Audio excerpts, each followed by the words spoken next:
بسم اللہ الرحمن الرحیم نحمدہ و نصلی علی رسولہ الکریم صلی اللہ تعالی علی محمد۔ آج کے ویلاگ میں بیت المقدس کی تاریخی حیثیت کے بارے میں بات کرنی ہے۔ بیت المقدس ایک انتہائی تاریخی شہر ہے، یعنی کہ صدیوں پرانا شہر ہے۔ یہ مسلمانوں، یہودیوں اور عیسائیوں کا انتہائی اہم شہر ہے۔ یہ تینوں جو مذاہب بڑے اس وقت دنیا میں ہیں، یعنی کہ مسلمان، یہ حضرت ابراہیم علیہ السلام کی اولاد سے، ان کے حضرت ان کے جو جد امجد ہیں حضرت ابراہیم علیہ السلام ہے۔ مسلمانوں کے لیے یہ شہر کیوں اہم ہے؟ کیونکہ اس میں جو مسجد اقصیٰ ہے، اس میں معراج والی رات کو آپ صلی اللہ علیہ وسلم نے 1,00,000 کم و بیش 1,24,000 انبیاء کرام کی امامت کروائی تھی، اور باقی یہاں سے اللہ پاک کے دیدار کے لیے براق کی سواری پہ عرش اولا پہ گئے تھے۔ یعنی کہ اس کے بعد یہ مسلمانوں کا، اس وجہ سے مسلمانوں کا یہ انتہائی اہم شہر ہے۔ جبکہ یہودیوں کے لیے یہ انتہائی اہم شہر کیوں ہے؟ کیونکہ اس میں یہودیوں کا، یعنی کہ جو ہے یہودیوں کی 2 جگہیں ہیں۔ ایک تو ان کی دیوائے گریہ ہے، ایک یعنی کہ جو اس کے ساتھ ہی ہے، یعنی کہ اسی علاقے میں ہے، مسجد اقصیٰ کے ساتھ ہی ہے، جہاں پہ آ کے یہودی یعنی کہ روتے ہیں، یعنی کہ سال میں ایک دفعہ آتے ہیں، سارے پوری دنیا سے یہودی آ کے روتے ہیں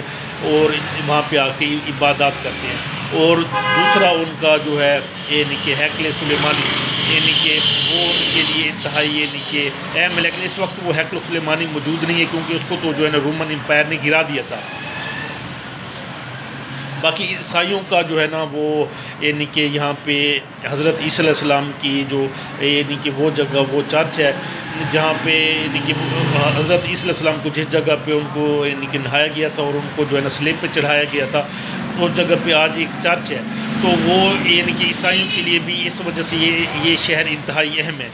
اور سب سے جو دلچسپ بات ہے وہ یہ ہے کہ جو ہیکل یعنی کہ وہ جو چرچ ہے نا، اس کی جو چابی ہے نا، یہ تقریباً ایک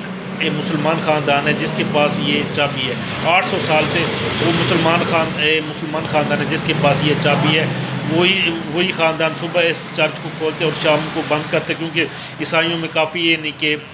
فرقے ہیں جو ایک دوسرے پہ وہ ٹرسٹ نہیں کرتے، وہ جبکہ مسلمانوں پہ وہ ٹرسٹ کرتے ہیں، تاکہ کیونکہ مسلمانوں کا تو کوئی انفلوئنس نہیں ہے کہ وہ جو ہے نا وہ تو قبضہ نہیں کریں گے، لیکن ان کو یہ ڈر ہے کہ اگر ایک فرقے کے پاس یہ چابی چلی گئی تو وہ یعنی کہ وہ چرچ پہ حاوی ہو جائے گا، تو وہ یعنی کہ قبضہ کر لے گا۔ یعنی کہ اس میں یہ تاکہ مسلمانوں نے ہی اس جو ڈسپیوٹ تھا 800 سال پہلے اس کو ختم کیا تھا، جو عیسائیوں کے بیچ میں تھا۔ تو یعنی کہ یہ اس وجہ سے اگر اس شہر کو ایک بین الاقوامی انٹرنیشنل سٹی ڈکلیئر کیا جائے اور اس کو جو ہے نا UNO کے اندر دیا جائے، تو یونائٹڈ نیشن کے اندر، تو تاکہ پوری دنیا سے یہاں پہ سیاح آئیں اور اپنے جو مقدس مقامات ہیں، جو جسے کہتے ہیں مذہبی حج کہتے ہیں، مقدس مقامات کی وہ جو ہے نا یعنی کہ وہ کیا کہتے ہیں ان کو دیکھیں، ان کی زیارت کرے، اور ایک مذہبی ٹورزم کو جس کی وجہ سے فروغ ملے گا، اور جو ہے نا اس وجہ سے جو آمدن ہوگی وہ بلینز ڈالرز میں ہوگی۔ تو وہ ہو سکتا ہے کہ جو ہے نا $50 بلین سے $100 بلین تک یہ جو ارننگ ہے، یہ انکم ہے، یہ پہنچ جائے، کیونکہ پوری دنیا میں جو ہے نا یعنی کہ یہ مسلمان، عیسائی اور جو یہودی یہ آباد ہے۔ تو اس وجہ سے جو ہے نا جب یہ ارننگ ہوگی تو اس ارننگ کو جو ہے نا مسلمانوں اور جو فلسطین ہے اس کے لیے، ان کی فلاح و بہبود کے لیے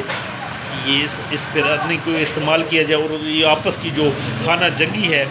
اس کو ختم کیا جائے، اس وجہ یعنی کہ ختم کیا جائے۔ اور اس کا سمپل سلوشن وہ یہی ہے کہ جو ہے 2 اسٹیٹ، 2 یعنی کہ خود مختار فلسطین اور خود مختار بیت المقدس یعنی کہ بیت المقدس کو جو ہے نا فلسطین کے انڈر یعنی کہ فلسطین مسلمانوں کو دیا جائے، لیکن اس کو ایک انٹرنیشنل سٹی، تاکہ اس پہ جو دوبارہ کوئی جو ہے نا یعنی کہ جھگڑا، فساد، فتنہ یعنی کہ نہ ہو۔ یعنی کہ امید ہے جو ہے نا یعنی کہ میری رائے آپ کو یعنی کہ اچھی لگے گی۔ نیچے کمنٹ سیکشن میں جو ہے نا اپنی رائے سے جو ہے نا آگاہ کیجیے۔ شکریہ۔